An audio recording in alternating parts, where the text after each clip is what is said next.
আজকের এই বিশাল জনসভায় সম্মানিত সভাপতি, মাননীয় প্রধান অতিথি, মঞ্চবিষ্ট বিশেষ অতিথিবৃন্দ, আসসালামু আলাইকুম।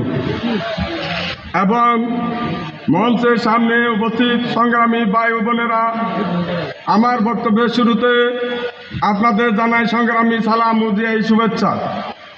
আজকের এই দিনে আমি গভীর শ্রদ্ধাভাবে স্মরণ করছি বিএনপির প্রতিষ্ঠাতা, বাংলার রাখাল রাজা, মহান স্বাধীনতার ঘোষক শহীদ প্রেসিডেন্ট জিয়াউর রহমানকে।